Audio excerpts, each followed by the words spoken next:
Hey guys, welcome back to my craft room and back to Crafty Christmas. We are on day number 6 and this is kind of a very in-depth project and it really makes you frustrated at points. But basically we are altering children's books. Mainly I say children's books because they have really cool pictures and you can really add to them pretty nicely and theme around them pretty nicely.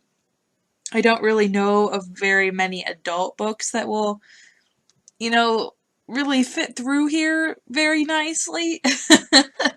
So these could either be a journal or a photo album or a combination of either. It's just kind of how you want to, spin it as to who you're giving it to and what their interests are. Because if they're really into journaling, it could be journaling. If they're into both, then it could be both. If they're just, they don't really journal too much, then it could be just a photo album. But these are perfect gifts, especially for someone who maybe likes to scrapbook but doesn't really have a lot of time to scrapbook. So these are kind of a blank canvas, but yet still not an empty page, so they're, not too freaked out by it, so that they actually will fill it. So it'll be kind of a nice little starter for them. Or even if, maybe you have someone who can't really physically scrapbook to, an extent, then they can just, put the photo in, maybe do some journaling, add some picture or like some images and stickers even. If you wanted to, you could put like a little pack of a themed sticker pack or die cuts or something to go along with it. That would be really fun. But basically, we're just taking pages out. I used an X-Acto knife. I think it's the easiest way. And I don't really worry about a straight cut because we're just going to cover it up with paper anyway. The best way to create these is to do multiple pages at once. So instead of cutting just one page, you cut maybe 3 pages. So then you have all of those little excess bits that you can put your pages in, and then you put only 2 pages back onto those 3 pages. Hopefully that makes sense. I think in the picture or the video it makes a little bit more sense, but trying to describe it.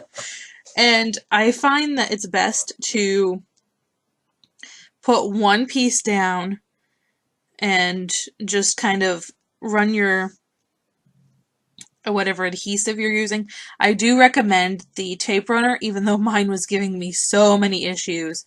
I finally had to give up and just put in a new roll of adhesive because it was bugging me so much. I had to like stop every 2 minutes or something, and it was dragging the project along so much that I was getting so frustrated. But these are really easy to put together. So you just take your paper, whatever cardstock or pattern paper you cut down to the size of the same pages as your book. So it's going to really differ between which books you use. Mine was a huge book and it ended up being 10 7/8 by 8 1/4 was what I had to cut my pattern paper down to. And I used a variety of Christmas and winter themed papers. And then I also added in some, like a dark blue and a light blue paper of watercolored, just kind of different prints, like polka dot stripes. There was like I want to call it like a damask kind of paper. And I think I keep like going off of this, but so you lay your pattern paper down, put a strip of your adhesive on the side that's going to go closer to the binding, and then you lay your binding onto it where you had cut your original book page, and then you put your adhesive all along that page, and then top it with your other piece of cardstock. So it's very nice to have those 3 extra little bits from, 3 pages that are cut.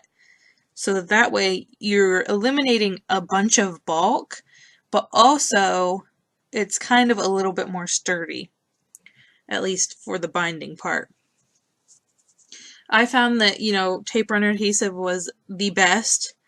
I probably would have been even more frustrated with using a liquid glue or a liquid adhesive, and I think hot glue probably would have just been a hot mess. So I'd probably say tape runner or double-sided tape, whatever you end up having, is probably going to work the best here. And it does hold very nicely. You don't have to worry about it coming apart or anything. And I find that it's easiest if you line up the edge, not the binding part, the outside edge, together, and then smooth it down towards your binding. It works out a lot nicer. Because I was trying to fight with it, and it just was not working out nicely because it just kept trying to work on its own. Yeah, I'll be like 1/4 of an inch off. So it's nice to have it just line up on the edge, and then it doesn't really matter if they look the same at the binding spot, because no one's gonna like keep flipping between each page and seeing, oh, your binding is right here compared to this one that's right here where your page ends. So I figured that it's the easiest way.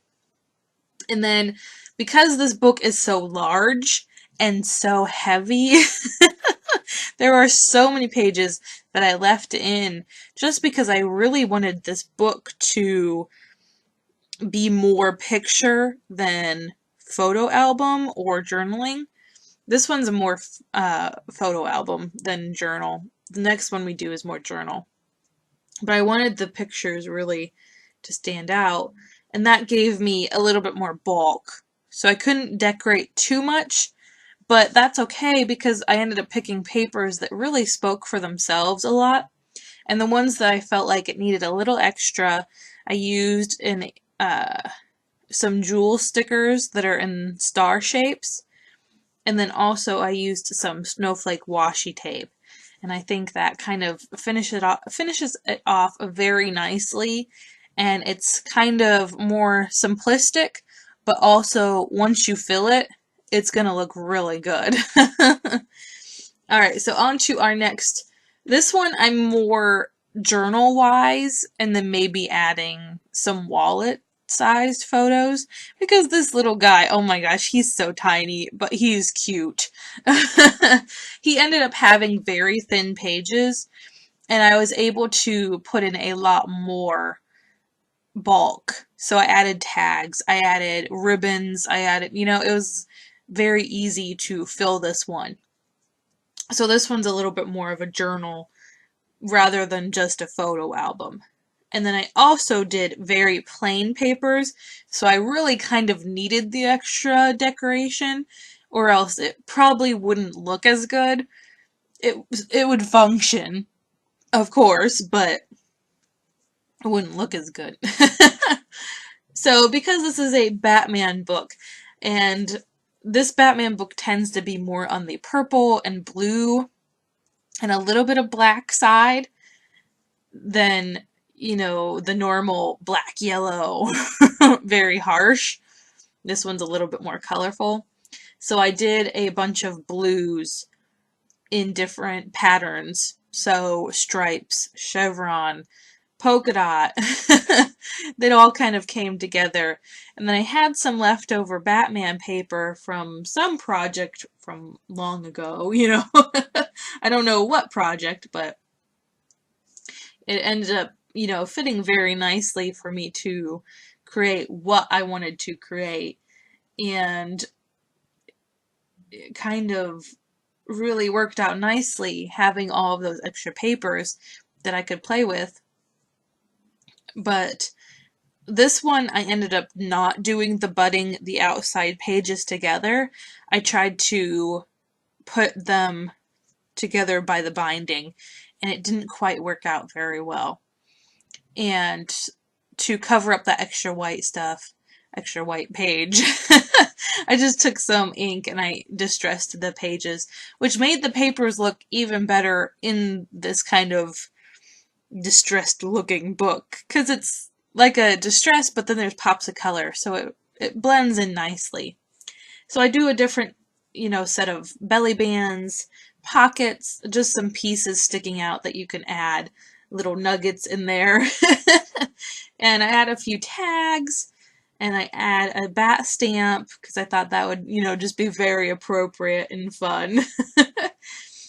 So this one, I actually add a little bookmark. So I take some bat ribbon and I just hot glue it down the center, leave a little bit of extra, and then put a little bit of ribbon on the end just to make it a little extra fun and cute. Everything's about cuteness, But that is my other journal. I hope you guys enjoyed this. I hope you're having a crazy day. Good crazy, not bad crazy. And I'll see you in the next one. Bye, guys. Webster. He used to say some of us is not as American as others, if you know what I mean. Only I didn't quite.